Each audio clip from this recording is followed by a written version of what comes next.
Hi hello ನಮಸ್ತೆ ಎಲ್ಲರಿಗೂ ಎಸ್ಪೇಸ್ media ಚಾನಲಿನ ಮತ್ತೊಂದು ವಿಡಿಯೋಗೆ ಸ್ವಾಗತ ಸುಸ್ವಾಗತ.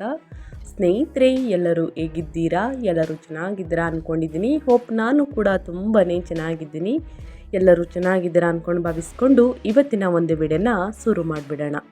ಇವತ್ತಿನ ಒಂದು ವಿಡಿಯೋದಲ್ಲಿ ವೃಶ್ಚಿಕ ರಾಶಿಯವರಿಗೆ ಸ್ನೇಹಿತರೆ ಮೇ 5ರಿಂದ ಏನೆಲ್ಲ ಬದಲಾವಣೆಯನ್ನು ಗ್ರಹಗಳು ಸೂಚಿಸಲಿದೆ, ಯಾವುದರ ಬಗ್ಗೆ ಮುಂದಿನ ದಿನಗಳಲ್ಲಿ ವೃಶ್ಚಿಕ ರಾಶಿಯವರು ಎಚ್ಚರಿಕೆ ವಹಿಸಬೇಕು. ಅದು ನಿಮ್ಮ ವ್ಯಾಪಾರದಲ್ಲಾಗಬಹುದು, ವ್ಯವಹಾರದಲ್ಲಾಗ್ಬೋದು, ಹಣಕಾಸಿನಲ್ಲಾಗ್ಬೋದು, ನಿಮ್ಮ ವೃತ್ತಿ ಜೀವನದಲ್ಲಾಗ್ಬೋದು. ಗುರುಬಲದಿಂದ ಏನೆಲ್ಲ ಅದೃಷ್ಟದ ಫಲಗಳನ್ನು ಗಳಿಸಲಿದ್ದೀರಿ, ಯಾವುದರ ಬಗ್ಗೆ ಬಹಳಷ್ಟು ಎಚ್ಚರಿಕೆ ವಹಿಸಬೇಕು ಅನ್ನೋದನ್ನ ಇದೇ ವಿಡಿಯೋದಲ್ಲಿ ತಿಳಿಸ್ಕೊಡ್ತಾ ಹೋಗ್ತೀನಿ. ಇದನ್ನೆಲ್ಲ ಕಂಪ್ಲೀಟಾಗಿ ತಿಳ್ಕೊಬೇಕು ಅಂದರೆ ಎಲ್ಲೂ ಕೂಡ ವಿಡಿಯೋನ ಸ್ಕಿಪ್ ಮಾಡಬಾರ್ದು. ಅಂದರೆ ವಿಡಿಯೋನ ಕಟ್ ಮಾಡಿ ಓಡಿಸ್ಕೊಂಡು ಹೋಗಿ ನೋಡ್ತೀನಿ ಅಂದರೆ ಫುಲ್ ಇನ್ಫಾರ್ಮೇಷನ್ ಅರ್ಥ ಆಗಲ್ಲ. ಸೊ ಹಾಗಾಗಿ ಎಲ್ಲ ವಿಡಿಯೋದಲ್ಲೂ ತಿಳಿಸ್ತಾ ಇರ್ತೀನಿ. ಮೊದಲಿಂದ ಕೊನೆ ತನಕ ವಿಡಿಯೋನ ವಾಚ್ ಮಾಡಿ. ಒಳ್ಳೆ ಮಾಹಿತಿ ಸಿಕ್ಕಿದ್ದಲ್ಲಿ ಈ ವಿಡಿಯೋಗೆ ಲೈಕ್ ಕೊಟ್ಟು, ಸಬ್ಸ್ಕ್ರೈಬ್ ಆಗಿಲ್ಲ ಅಂದರೆ ಎಸ್ಪೇಸ್ ಮೀಡಿಯಾಗೆ ಸಬ್ಸ್ಕ್ರೈಬ್ ಆಗಿ ಸ್ನೇಹಿತರೆ. ನಿಮ್ಮ ಅಭಿಪ್ರಾಯವನ್ನು ಕಮೆಂಟ್ ಬಾಕ್ಸಲ್ಲಿ ತಿಳಿಸಬಹುದು. ಯಾರೆಲ್ಲ ಸಬ್ಸ್ಕ್ರೈಬ್ ಮಾಡಿಕೊಂಡು ಪ್ರತಿನಿತ್ಯ ವಿಡಿಯೋ ವಾಚ್ ಮಾಡ್ತಾ ಇದ್ದೀರಾ ಅಂಥವರಿಗೆ ಥ್ಯಾಂಕ್ ಯು ಸೋ ಮಚ್ ಅಂತ ಹೇಳ್ತಾ ವಿಡಿಯೋದ ಕಡೆ ಗಮನ ಕೊಟ್ಬಿಡೋಣ. ಮೊದಲನೇದಾಗಿ ಸ್ನೇಹಿತರೆ ಹೇಳೋದಾದರೆ ಅಂದರೆ ವೃಶ್ಚಿಕ ರಾಶಿಯವರಿಗೆ ಸಾಕಷ್ಟು ಬದಲಾವಣೆಯನ್ನು ನೀಡಲಿರುವಂತಹ ತಿಂಗಳು ಇದೆ ಅಂತಲೇ ಹೇಳಬಹುದು. ಮೇ ತಿಂಗಳಲ್ಲಿ ಏನೆಲ್ಲ ಬದಲಾವಣೆಯನ್ನು ನೋಡಲಿದ್ದೀರಿ, ಗ್ರಹಗಳ ಸಂಚಾರ ಹೇಗಿರಲಿದೆ ಅನ್ನೋದನ್ನ ತಿಳಿಸ್ಕೊಡ್ತಾ ಹೋಗ್ತೀನಿ. ಮೊದಲನೇದಾಗಿ ಈ ತಿಂಗಳ ಸಾರಾಂಶವನ್ನು ಹೇಳೋದಾದರೆ ಉದ್ಯೋಗದಲ್ಲಿ ಅಖಂಡ ವಿಜಯ ಅಂತಲೇ ಹೇಳಬಹುದು. ಮೇ 11ರಂದು ನಿಮ್ಮ ಲಗ್ನಾಧಿಪತಿಯಾದ ಕುಜನು 6ನೇ ಮನೆಯಲ್ಲಿ ಮೇಷದಲ್ಲಿ ಸ್ವಕ್ಷೇತ್ರದಲ್ಲಿ ಹೊಂದುವುದರಿಂದ ಕಚೇರಿಯಲ್ಲಿ ಶತ್ರುಗಳ ಆಟ ನಡೆಯುವುದಿಲ್ಲ. ನಿಮಗೆ ಬಡ್ತಿ, ಕೆಲಸಗಳಲ್ಲಿ ವಿಜಯ ಖಚಿತ. ಸ್ಪರ್ಧಾತ್ಮಕ ಪರೀಕ್ಷೆಗಳನ್ನು ಬರೆಯುವವರಿಗೆ ಸುವರ್ಣಾವಕಾಶ. ಇನ್ನು ಆಕಸ್ಮಿಕ ಧನಲಾಭಗಳ ಬಗ್ಗೆ ಹೇಳೋದಾದರೆ ಅಷ್ಟಮ ಸ್ಥಾನದಲ್ಲಿ 8ನೇ ಮನೆಯಲ್ಲಿ ಗುರು ಶುಕ್ರರ ಸಂಯೋಗದಿಂದಾಗಿ ನಿಮಗೆ ಹಳೆಯ ಸಾಲಗಳು ತೀರುವುದರ ಜೊತೆಗೆ ವಾರಸುದಾರಿಕೆಯಿಂದ ಅಂದರೆ ಸ್ನೇಹಿತರೆ ಅಥವಾ ಜೀವನ ಸಂಗಾತಿಯ ಮೂಲಕ ಊಹಿಸಲಾದಂತಹ ಹಣ ದೊರೆಯಬಹುದು. ಈಗೋವನ್ನು ಹತೋಟಿಯಲ್ಲಿಟ್ಕೊಳ್ಬೇಕು. ಅಂದರೆ ಮೇ 15ರಿಂದ 7ನೇ ಮನೆಯಲ್ಲಿ ಸೂರ್ಯನ ಸಂಚಾರದಿಂದಾಗಿ ಜೀವನ ಸಂಗಾತಿ ಅಥವಾ ವ್ಯಾಪಾರ ಪಾಲುದಾರರೊಂದಿಗೆ ಅಕಾರಣವಾದಂತಹ ಅಹಂಕಾರದ ಘರ್ಷಣೆ ಉದ್ಭವಿಸುತ್ತದೆ. ವಾದ ವಿವಾದಗಳನ್ನು ತಡೆಯುವುದು ಶ್ರೇಯಸ್ಕರ. ಇನ್ನು ವೃಶ್ಚಿಕ ರಾಶಿಯವರಿಗೆ ಒಟ್ಟಾರೆಯಾಗಿ ಹೇಳೋದಾದರೆ ಏನೆಲ್ಲ ಬದಲಾವಣೆಯನ್ನು ಗ್ರಹಗಳ ಸಂಚಾರದಿಂದ ಮತ್ತು ಗ್ರಹಗಳಿಂದ ಪ್ರಭಾವ ಅಂತಂದರೆ ಗ್ರಹಗಳ ಪ್ರಭಾವದಿಂದ ಏನೆಲ್ಲ ಬದಲಾವಣೆಯನ್ನು ನೋಡಲಿದ್ದೀರಿ ಅಂದರೆ ವೃಶ್ಚಿಕ ರಾಶಿಯವರಿಗೆ ಮೇ 2026ರ ಮಾಸವು ಅಖಂಡವಾದಂತಹ ಧೈರ್ಯ ಸಾಹಸಗಳನ್ನು, ಉದ್ಯೋಗ ವಿಜಯಗಳನ್ನು ನೀಡುವಂತಹ ತಿಂಗಳು.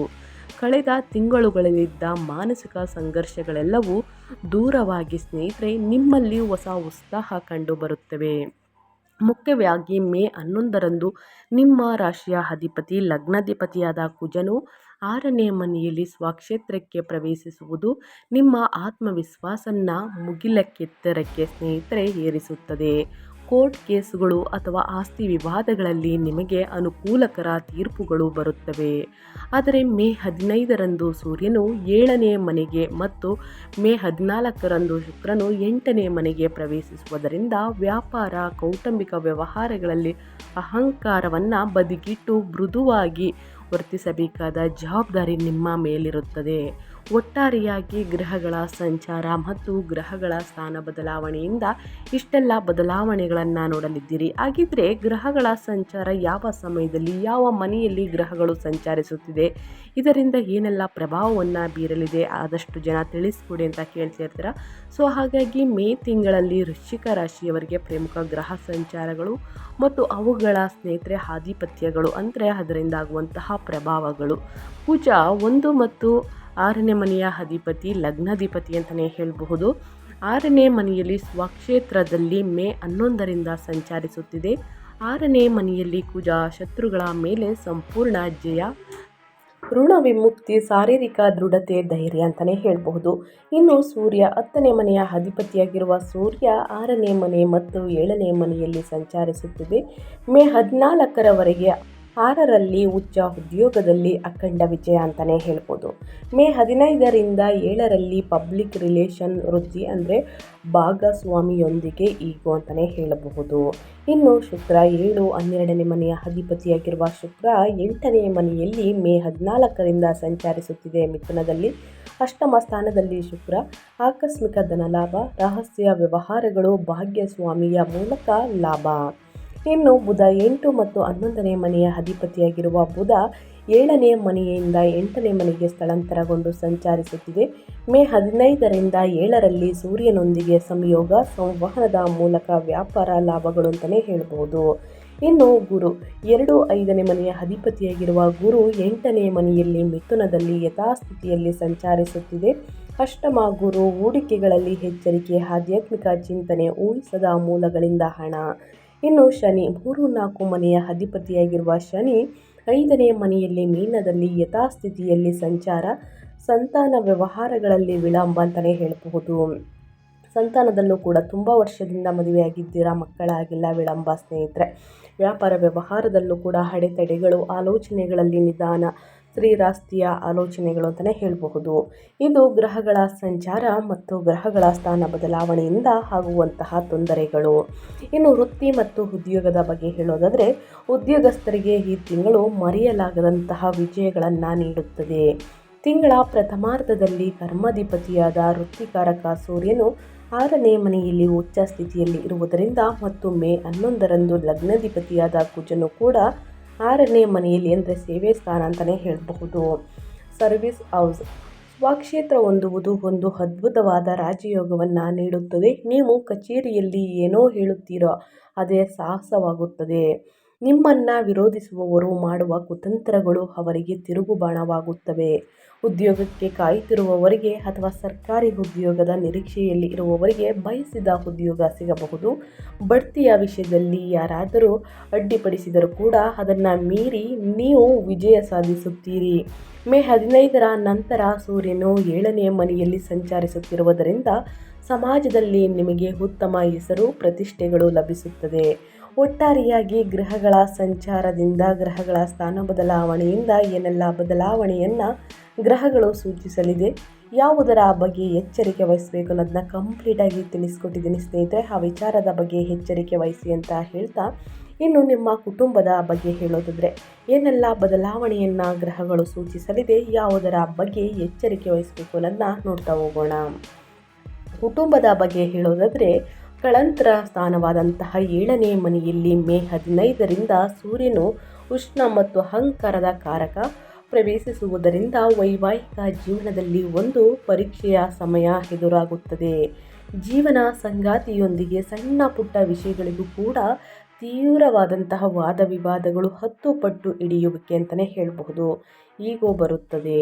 ಒಬ್ಬರು ತಗ್ಗಿದರೂ ಸಮಸ್ಯೆ ತಕ್ಷಣ ಬಗೆಹರಿಯುತ್ತದೆ ಸ್ನೇಹಿತರೆ. ಪಂಚಮ ಸ್ಥಾನದಲ್ಲಿ ಸಂತಾನ ಸ್ಥಾನ ಶನಿಯ ಸಂಚಾರದಿಂದಾಗಿ ನಿಮ್ಮ ಮಕ್ಕಳ ಮೊಂಡುತನ ಅಥವಾ ಅವರ ಓದಿನಲ್ಲಿ ಮಂದಗತಿ ನಿಮ್ಮನ್ನು ಆತಂಕಕ್ಕೀಡು ಮಾಡುತ್ತದೆ. ಮಕ್ಕಳೊಂದಿಗೆ ಸಮಯ ಕಳೆಯುವುದು, ಅವರ ಸಮಸ್ಯೆಗಳನ್ನು ಅರ್ಥ ಮಾಡಿಕೊಳ್ಳುವುದು ಬಹಳ ಮುಖ್ಯ. 8ನೇ ಮನೆಯಲ್ಲಿ ಶುಕ್ರನಿಂದಾಗಿ ಜೀವನ ಸಂಗಾತಿಯ ಕಡೆಯ ಸಂಬಂಧಿಕರೊಂದಿಗೆ ಕೆಲವು ವ್ಯವಹಾರಗಳನ್ನು ನೆರವೇರುತ್ತದೆ ಅಂತಲೇ ಹೇಳಬಹುದು. ಏನೆಲ್ಲ ಬದಲಾವಣೆಯನ್ನು ಕುಟುಂಬದಲ್ಲಿ ನೋಡಲಿದ್ದೀರಿ, ಯಾವುದರ ಬಗ್ಗೆ ಎಚ್ಚರಿಕೆ ವಹಿಸಬೇಕು ಅನ್ನೋದನ್ನ ಕಂಪ್ಲೀಟಾಗಿ ತಿಳಿಸ್ಕೊಟ್ಟಿದ್ದೀನಿ. ಇನ್ನು ಮೇಯ್ನಾಗಿ ನಿಮ್ಮ ಹೆಲ್ತ್ ಬಗ್ಗೆ ಹೇಳೋದಾದರೆ, ನಿಮ್ಮ ಆರೋಗ್ಯದಲ್ಲಿ ಏನೆಲ್ಲ ಬದಲಾವಣೆಯನ್ನು ಗ್ರಹಗಳು ಸೂಚಿಸಲಿದೆ, ಯಾವುದರ ಬಗ್ಗೆ ಎಚ್ಚರಿಕೆ ವಹಿಸಬೇಕು ಅನ್ನೋದನ್ನ ನೋಡ್ತಾ ಹೋಗೋಣ. ಆರೋಗ್ಯ ಮತ್ತು ಯೋಗಕ್ಷೇಮದ ಬಗ್ಗೆ ಹೇಳೋದಾದರೆ, ಆರೋಗ್ಯದ ದೃಷ್ಟಿಯಿಂದ ನಿಮಗೆ ಡಬಲ್ ಎನರ್ಜಿ ಬರುವಂತಹ ತಿಂಗಳಿದು. ನಿಮ್ಮ ಲಗ್ನಾಧಿಪತಿಯಾದ ಕುಜನು ಮೇ 11ರಂದು ರೋಗ ಶತ್ರು ಸ್ಥಾನವಾದಂತಹ 6ನೇ ಮನೆಯಲ್ಲಿ ಸ್ವಕ್ಷೇತ್ರದಲ್ಲಿ ಹೊಂದುವುದರಿಂದ ನಿಮ್ಮಲ್ಲಿ ಅದ್ಭುತವಾದ ಪ್ರಾಣಶಕ್ತಿ, ರೋಗ ನಿರೋಧಕ ಶಕ್ತಿ ಹೆಚ್ಚಾಗುತ್ತದೆ.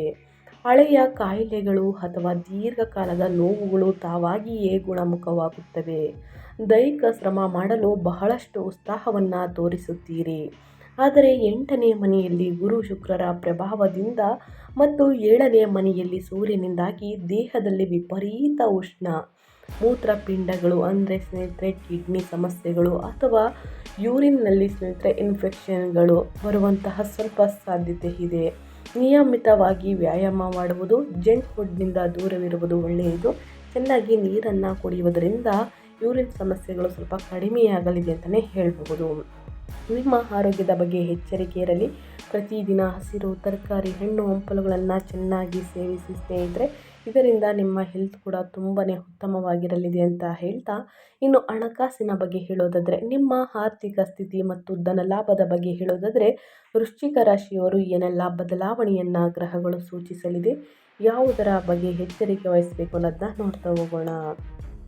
ಆರ್ಥಿಕವಾಗಿ ಈ ತಿಂಗಳು ಆಕಸ್ಮಿಕ ಬೆಳವಣಿಗೆಗಳಿಂದ ಕೂಡಿರುತ್ತದೆ. ಧನಾಧಿಪತಿಯಾದ ಗುರು ಭಗವಾನ್ ಅಷ್ಟಮ ಸ್ಥಾನದಲ್ಲಿ 8ನೇ ಮನೆಯಲ್ಲಿ ಇದ್ದಾರೆ. ಇದರ ಜೊತೆಗೆ ಮೇ 14ರಂದು ವ್ಯಯ ಮತ್ತು ಸಪ್ತಮಾಧಿಪತಿಯಾದಂತಹ ಶುಕ್ರನು ಕೂಡ ಅಷ್ಟಮಕ್ಕೆ ಬರುತ್ತಾರೆ. ಈ ಅಷ್ಟಮ ಸ್ಥಾನದ ಗ್ರಹ ಸಂಯೋಗದಿಂದಾಗಿ ಇತರರ ಪಾಲುದಾರರು ಅಥವಾ ಪಿತ್ರಾರ್ಜಿತ ಹಣ ನಿಮಗೆ ಒಲಿದು ಬರುತ್ತದೆ. ಹಿಂದೆ ನಿಂತು ಹೋಗಿದ್ದಂತಹ ಇನ್ಶೂರೆನ್ಸ್ ಅಥವಾ PF ಹಣ ಕೈ ಸೇರುತ್ತದೆ. 6ನೇ ಮನೆಯಲ್ಲಿ ಬಲವಾದ ಕುಜನಿಂದಾಗಿ ನಿಮ್ಮ ಮೇಲಿರುವ ಬ್ಯಾಂಕ್ ಸಾಲಗಳು ಅಥವಾ ಹಳೆಯ ಸಾಲಗಳನ್ನು ತೀರಿಸಲು ಬೇಕಾದಂತಹ ಆರ್ಥಿಕ ಸಹಾಯ ಲಭಿಸುತ್ತದೆ. ಆದರೆ ಷೇರು ಮಾರುಕಟ್ಟೆ ಅಥವಾ ಕ್ರೆಡಿಟಿಂಗ್ನಂತಹ ಊಹಾತ್ಮಕ ಹೂಡಿಕೆಗಳಿಗೆ ಈ ತಿಂಗಳು ಸ್ನೇಹಿತರೆ ಆದಷ್ಟು ಅನುಕೂಲಕರವಾಗಿಲ್ಲ ಅಂತಲೇ ಹೇಳ್ಬೋದು. ಭಾರಿ ನಷ್ಟಗಳು ಬರಬಹುದು. ಸೊ ಹಾಗಾಗಿ ಹೂಡಿಕೆಯನ್ನು ಮಾಡಬೇಕು ಅಂದರೆ ಮುಂದಿನ ತಿಂಗಳ ತನಕ ಕಾಯುವುದು ಬಹಳ ಶ್ರೇಯಸ್ಕರ ಅಥವಾ ಉತ್ತಮ ಸ್ನೇಹಿತರೆ. ಇನ್ನು ಹಿರಿಯರ ಮಾರ್ಗದರ್ಶನವನ್ನು ತೆಗೆದುಕೊಂಡು ಅಥವಾ ಪರಿಣಿತರ ಸಲಹೆಗಳನ್ನು ತೆಗೆದುಕೊಂಡು ನಾವು ಹೂಡಿಕೆ ಮಾಡಲೇಬೇಕು ಅಂತಂದರೆ ಮಾಡಬಹುದು. ಇನ್ನು ಮುಂದಿನದಾಗಿ ಹೇಳೋದಾದರೆ, ನಿಮ್ಮ ವ್ಯವಹಾರದ ಬಗ್ಗೆ, ವ್ಯಾಪಾರದ ಬಗ್ಗೆ, ಸ್ವಯಂ ಉದ್ಯೋಗದ ಬಗ್ಗೆ ಏನೆಲ್ಲ ಬದಲಾವಣೆಯನ್ನು ಗ್ರಹಗಳು ಸೂಚಿಸಲಿದೆ, ಯಾವುದರ ಬಗ್ಗೆ ಎಚ್ಚರಿಕೆ ವಹಿಸಬೇಕು ವೃಶ್ಚಿಕ ರಾಶಿಯವರು ಅನ್ನೋದನ್ನ ನೋಡೋದಾದರೆ, ವ್ಯಾಪಾರಸ್ಥರಿಗೆ ಈ ತಿಂಗಳು ಮಿಶ್ರ ಫಲಿತಾಂಶಗಳನ್ನು ನೀಡುತ್ತದೆ. ಲಾಭಾಧಿಪತಿಯಾದ ಬುಧ, ಕರ್ಮಾಧಿಪತಿಯಾದ ಸೂರ್ಯ ಮೇ 15ರ ನಂತರ 7ನೇ ಮನೆಯಲ್ಲಿ ವ್ಯಾಪಾರದ ಸ್ಥಾನದಲ್ಲಿ ಸೇರುವುದರಿಂದ ಹೊಸ ಕ್ಲೈಂಟ್ಗಳು, ಸರ್ಕಾರಿ ಅಥವಾ ದೊಡ್ಡ ಕಂಪನಿಗಳ ಕಾಂಟ್ರಾಕ್ಟ್ಗಳು ಲಾಭದಾಯಕವಾಗುತ್ತವೆ. ನಿಮ್ಮ ವೃತ್ತಿಪರ ಅಂದರೆ ಬಿಸ್ನೆಸ್ ನೆಟ್ವರ್ಕ್ ಸ್ನೇಹಿತರೆ ಭಾರಿ ಪ್ರಮಾಣದಲ್ಲಿ ವಿಸ್ತರಿಸುತ್ತದೆ ಅಂತಲೇ ಹೇಳಬಹುದು. ಆದರೆ 7ನೇ ಮನೆಯಲ್ಲಿ ಕ್ರೂರ ಗ್ರಹವಾದಂತಹ ಸೂರ್ಯನ ಪ್ರಭಾವದಿಂದಾಗಿ ವ್ಯಾಪಾರ ಪಾಲುದಾರರೊಂದಿಗೆ ತೀವ್ರವಾದ ಅಹಂಕಾರದ ಘರ್ಷಣೆ ಬರುವಂತಹ ಅಪಾಯವಿದೆ. ಇನ್ನು ಲಾಭಾಂಶ ಹಂಚಿಕೆಯಲ್ಲಿ ಅಥವಾ ಅಧಿಕಾರಿಗಳ ವಿಚಾರದಲ್ಲಿ ಒಬ್ಬರೊಬ್ಬರು ಮೇಲೊಬ್ಬರು ಪ್ರಾಬಲ್ಯವನ್ನು ಸಾಧಿಸಲು ನೋಡುತ್ತಾರೆ. ಪಾರದರ್ಶಕತೆ ಇಲ್ಲದಿದ್ದರೆ ವ್ಯಾಪಾರ ಸಂಬಂಧಗಳು ಹದಗೆಡುತ್ತವೆ. ಮೇ 14ರ ನಂತರ ಸಪ್ತಮಾಧಿಪತಿಯಾದ ಶುಕ್ರನು 8ನೇ ಮನೆಯಲ್ಲಿ ಇರುವುದರಿಂದ ಪಾಲುದಾರರೊಂದಿಗೆ ಸ್ವಲ್ಪ ಎಚ್ಚರಿಕೆಯಿಂದ ನಡೆದುಕೊಳ್ಳುವುದು ಬಹಳ ಮುಖ್ಯ. ಸ್ನೇಹಿತರೆ, ವ್ಯಾಪಾರ ವ್ಯವಹಾರದಲ್ಲಿ, ಹಣಕಾಸಿನಲ್ಲಿ, ವೃತ್ತಿ ಜೀವನದಲ್ಲಿ ಏನೆಲ್ಲ ಬದಲಾವಣೆಯನ್ನು ನೋಡಲಿದ್ದೀರಿ ವೃಶ್ಚಿಕ ರಾಶಿಯವರು, ಗ್ರಹಗಳ ಸಂಚಾರದಿಂದ ಯಾವುದರ ಬಗ್ಗೆ ಎಚ್ಚರಿಕೆ ವಹಿಸಬೇಕು ಅನ್ನೋದನ್ನ ಕಂಪ್ಲೀಟಾಗಿ ತಿಳಿಸ್ಕೊಟ್ಟಿದ್ದೀನಿ. ಇನ್ನು ನಿಮ್ಮ ಎಜುಕೇಷನ್ ಬಗ್ಗೆ ಹೇಳೋದಾದರೆ, ವೃಶ್ಚಿಕ ರಾಶಿಯ ವಿದ್ಯಾರ್ಥಿಗಳು ಶಿಕ್ಷಣದಲ್ಲಿ ಏನೆಲ್ಲ ಬದಲಾವಣೆಯನ್ನು ನೋಡಲಿದ್ದೀರಿ ಅಂದರೆ, ವಿದ್ಯಾರ್ಥಿಗಳಿಗೆ ಇದು ಹೋರಾಡಿ ಗೆಲ್ಲುವ ಸಮಯ. ವಿದ್ಯಾಸ್ಥಾನದಲ್ಲಿ ಅಂದರೆ 5ನೇ ಮನೆಯಲ್ಲಿ ಶನಿ ಇರುವುದರಿಂದ ಸಾಮಾನ್ಯ ಓದಿನಲ್ಲಿ ಸ್ವಲ್ಪ ಸೋಮಾರಿತನ, ಏಕಾಗ್ರತೆಯ ಕೊರತೆ ಕಂಡುಬರುತ್ತದೆ. ಆದರೆ ಯಾರೋ ಮೆಡಿಷನ್ ಅಥವಾ ಡಿಫೆನ್ಸ್, ಲಾ ಅಥವಾ ಕಾಂಪಿಟೇಟಿವ್ ಎಕ್ಸಾಮ್ಗೆ ಸ್ಪರ್ಧಾತ್ಮಕ ಪರೀಕ್ಷೆಗಳಿಗೆ ಸಿದ್ಧರಾಗುತ್ತಿದ್ದಾರೋ ಅವರಿಗೆ 6ನೇ ಮನೆಯಲ್ಲಿರುವ ಕುಜ ಮತ್ತು ಸೂರ್ಯ ಅದ್ಭುತವಾದ ಶತ್ರುಜಯವನ್ನು ಅಂದರೆ ಪರೀಕ್ಷೆಗಳಲ್ಲಿ ಅತ್ಯುತ್ತಮ ರ್ಯಾಂಕ್ಗಳನ್ನು ನೀಡುತ್ತಾರೆ. ಎಷ್ಟು ಕಷ್ಟಪಡುತ್ತೀರೋ ಅಷ್ಟು ಅದೃಷ್ಟ ಒಲಿಯುತ್ತದೆ ಅಂತಲೇ ಹೇಳಬಹುದು. ಗ್ರಹಗಳ ಸಂಚಾರದಿಂದ ವೃಶ್ಚಿಕ ರಾಶಿಯವರು ಏನೆಲ್ಲ ಬದಲಾವಣೆಯನ್ನು ನೋಡಲಿದ್ದೀರಿ ಅಂತ ಕಂಪ್ಲೀಟಾಗಿ ತಿಳಿಸ್ಕೊಟ್ಟಿದ್ದೀನಿ. ಇನ್ನು ಏನೆಲ್ಲ ಸಮಸ್ಯೆಗಳು ಕೂಡ ಎದುರಾಗಲಿದೆ ಅಂತ ತಿಳಿಸ್ಕೊಟ್ಟಿದ್ದೀನಿ. ಈ ಸಮಸ್ಯೆಗಳಿಗೆ ಪರಿಹಾರ ಇಲ್ವಂದರೆ ಖಂಡಿತವಾಗಿಯೂ ಪರಿಹಾರವಿದೆ. ಮೇ 2026ರಲ್ಲಿ ವೇದ ಪರಿಹಾರಗಳನ್ನು ಅನುಸರಿಸುವುದರಿಂದ ಕಷ್ಟಗಳು, ಸಮಸ್ಯೆಗಳು, ಅಡಚಣೆಗಳು ಸಂಪೂರ್ಣವಾಗಿ ನಿವಾರಣೆಯಾಗಲಿದೆ. 7ನೇ ಮನೆಯಲ್ಲಿ ಸೂರ್ಯನಿಂದ ಬರುವ ದಾಂಪತ್ಯ ದೋಷಗಳನ್ನು, ಈಗೋವನ್ನು ನಿವಾರಿಸಿಕೊಂಡು 6ನೇ ಮನೆಯಲ್ಲಿರುವ ಲಗ್ನಾಧಿಪತಿಯಾದ ಕುಜನ ಸಂಪೂರ್ಣ ಶಕ್ತಿಯನ್ನು ಪಡೆಯಲು ಈ ಪರಿಹಾರಗಳನ್ನು ಫಾಲೋ ಮಾಡಿ. ಮೊದಲನೇದಾಗಿ ಗುರುವಾರದಂದು ಗುರುಸ್ತೋತ್ರವನ್ನು ಹೇಳುವುದು, ಬಡವರಿಗೆ, ನಿರ್ಗತಿಕರಿಗೆ ಬಿಳಿ ಬಣ್ಣದ ಸಿಹಿ ತಿಂಡಿಗಳನ್ನು ಅರ್ಪಿಸುವುದು ಬಹಳ ಮುಖ್ಯ. ಇನ್ನು ಸೂರ್ಯ ಆರಾಧನೆ, ವೈವಾಹಿಕ ಜೀವನದಲ್ಲಿ ಮತ್ತು ಪಾಲುದಾರರೊಂದಿಗೆ ಅಹಂಕಾರದ ಘರ್ಷಣೆ ಕಡಿಮೆಯಾಗಲು ಮೇ 15ರಿಂದ ಪ್ರತಿದಿನ ಬೆಳಗ್ಗೆ ಸೂರ್ಯ ಭಗವಾನಿಗೆ ಅಗ್ರವನ್ನು ಅರ್ಪಿಸಿ, ಅಂದರೆ ನೀರನ್ನು ಅರ್ಪಿಸುತ್ತಾ ಆದಿತ್ಯ ಹೃದಯ ಸ್ತೋತ್ರವನ್ನು ಪಠಿಸಿ 11 ಬಾರಿ. ಇನ್ನು ಸುಬ್ರಹ್ಮಣ್ಯ ಹನುಮಾನ್ ಪೂಜೆ ಸ್ನೇಹಿತರೆ, ನಿಮ್ಮ ಲಗ್ನಾಧಿಪತಿಯಾದ ಕುಜನ ಶಕ್ತಿಯನ್ನು ಸರಿಯಾದ ದಾರಿಯಲ್ಲಿ ಅಂದರೆ ವಿಜಯಗಳತ್ತ ಮುನ್ನಡೆಸಲು ಪ್ರತಿ ಮಂಗಳವಾರ ಸುಬ್ರಹ್ಮಣ್ಯ ಅಷ್ಟಕಂ ಅಥವಾ ಹನುಮಾನ್ ಚಾಲಿಸ ಪಾರಾಯಣವನ್ನು ಮಾಡಿ. ಇನ್ನು ದಕ್ಷಿಣಾಮೂರ್ತಿ ಸ್ತೋತ್ರ, 8ನೇ ಮನೆಯಲ್ಲಿರುವ ಗುರು ಭಗವಾನನ ಅನುಗ್ರಹವನ್ನು ಆಕಸ್ಮಿಕ ಧನಲಾಭವನ್ನು ಪಡೆಯಲು ಗುರುವಾರದಂದು ಶ್ರೀ ದಕ್ಷಿಣಾಮೂರ್ತಿ ಅಥವಾ ದತ್ತಾತ್ರೇಯರನ್ನು ಸ್ಮರಿಸಿ. ಖಂಡಿತವಾಗಿಯೂ ನಿಮ್ಮ ಸಮಸ್ಯೆಗಳು ಕ್ರಮೇಣವಾಗಿ ಕಡಿಮೆಯಾಗಲಿದೆ ವೃಶ್ಚಿಕ ರಾಶಿಯವರಿಗೆ. ಸೊ ತಪ್ಪದೇ ಈ ಸಣ್ಣ ಪುಟ್ಟ ಪರಿಹಾರಗಳನ್ನು ಮಾಡಿ ಅಂತ ಹೇಳ್ತಾ ನಾನು ವಿಡಿಯೋನ ಎಂಡ್ ಮಾಡ್ತಾ ಇದ್ದೀನಿ. ಇವತ್ತಿನ ಒಂದು ವಿಡಿಯೋದಲ್ಲಿ ಸಂಪೂರ್ಣ ಮಾಹಿತಿ ಸಿಕ್ಕಿದ್ದಲ್ಲಿ, ಈ ವಿಡಿಯೋ ಯೂಸ್ಫುಲ್ ಅನಿಸಿದ್ದಲ್ಲಿ ವಿಡಿಯೋಗೆ ಲೈಕ್ ಮಾಡೋದನ್ನ ಮರ್ತಿದ್ರೆ ಲೈಕ್ ಮಾಡಿ. ಇನ್ನು ನನ್ನ ಚಾನಲ್ನ ಸಬ್ಸ್ಕ್ರೈಬ್ ಮಾಡ್ಕೊಳ್ದೇ ನೋಡ್ತಿದ್ರೆ ದಯವಿಟ್ಟು ಸ್ನೇಹಿತರೆ SPS ಮೇಡಿಗೆ ಸಬ್ಸ್ಕ್ರೈಬ್ ಆಗಿ ನಿಮ್ಮ ಅಭಿಪ್ರಾಯಗಳನ್ನು ಕಮೆಂಟ್ ಬಾಕ್ಸಲ್ಲಿ ತಿಳಿಸಬಹುದು. ಯಾರೆಲ್ಲ ಸಬ್ಸ್ಕ್ರೈಬ್ ಮಾಡಿಕೊಂಡು ಪ್ರತಿದಿನ ವಿಡಿಯೋ ವಾಚ್ ಮಾಡ್ತಿದ್ದೀರಾ ಅಂಥವರಿಗೆ ಥ್ಯಾಂಕ್ ಯು ಸೋ ಮಚ್ ಅಂತ ಹೇಳ್ತಾ, ನಿಮಗೂ ಮತ್ತು ನಿಮ್ಮ ಕುಟುಂಬಕ್ಕೆ ತುಂಬಾ ಒಳ್ಳೆಯದಾಗಲಿ, ಶನಿದೇವರ ಆಶೀರ್ವಾದ ಸಿಗಲಿ. ತಪ್ಪದೆ ಕಮೆಂಟ್ ಬಾಕ್ಸಲ್ಲಿ ಓಂ ಶಾಂ ಶನೇಶ್ವರಾಯ ನಮಃ, ಓಂ ನಮಃ ಶಿವಾಯ, ಓಂ ಶ್ರೀ ಮಹಾಲಕ್ಷ್ಮಿ ನಮಃ ಅಂತ ಕಮೆಂಟ್ ಮಾಡಿ.